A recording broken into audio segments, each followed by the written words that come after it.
اور کس امید کے ساتھ؟ آج تو میں آپ کو معلوم ہے کہ ساؤتھ کشمیر میرا اپنا وطن ہے اور بجبیارہ میرا آبائی گھر ہے یہاں، اور یہاں میرے والد کے جو ہے ان کا مزار بھی ہے. تو جب بھی دل تنگ ہو جاتا ہے اور مشکلیں آتی ہیں تو میں یہاں آتی ہوں اور ان کے یہاں فاتح پڑھتی ہوں. اور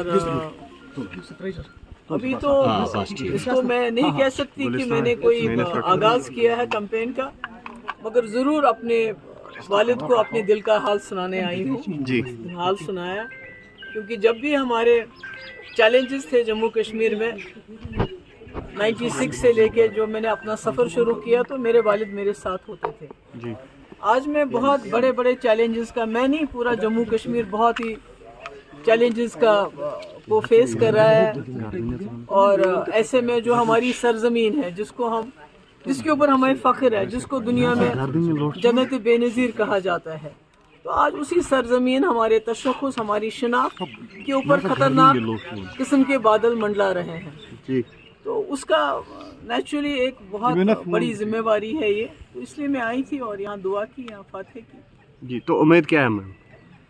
انشاءاللہ میری امید تو میرے لوگ ہیں، چاہے وہ ساؤتھ کشمیر کے لوگ ہیں جس وطن کی میں رہنے والی ہوں، چاہے وہ پیر پنچال کے لوگ ہیں جہاں میں نے شاید ہی کوئی گاؤں، کوئی جگہ، کوئی علاقہ وہاں ہو جب وہاں لوگ مصیبت میں تھے، جب وہاں لوگوں کو مارا جاتا تھا، دن دہاڑے قتل کیا جاتا تھا، چاہے وہ ملیٹنٹ تھے، چاہے وہ سرنڈرڈ ملیٹنٹ تھے یا فورسز کے لوگ تھے. تو کوئی جگہ میں نے چھوڑی نہیں جہاں میں نہیں گئی ہوں. اور میں نے کوشش کی ہے جب بھی ہمارے لوگوں کے اوپر تکلیف آئی ہے تو میں نے کوشش کی اپنے حساب سے، کوئی میں بہت طاقتور انسان نہیں ہوں پر اپنے حساب سے میں نے کوشش کی کہ میں ان کے ظلموں کے خلاف آواز اٹھاؤں.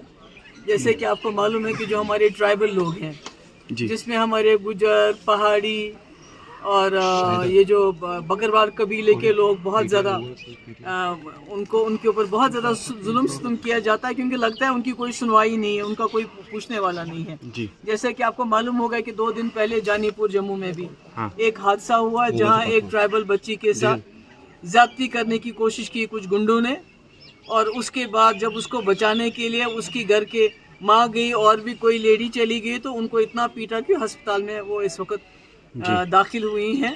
اور پولیس نے FIR درج کرنے کے بجائے وہ کاؤنٹر FIR دینا چاہتے ہیں. تو میں سمجھتی ہوں یہ ساری مشکلات، یہ سارے جو ظلم ہے اس کے خلاف میں نے وقتاً فوقتاً میرے پاس کیا ایک آواز ہی ہے وہ اٹھائی ہے. تو میں سوچتی ہوں کہ جموں کشمیر کے لوگ، بالخصوص جو میرے اپنے وطن کے لوگ ہیں، میرے غلام شاہ پادشاہ رحمۃ اللہ علیہ کے علاقے کے لوگ ہیں، وہ اس بات کی قدر کریں گے اور مجھے میری آواز کو طاقت دیں گے.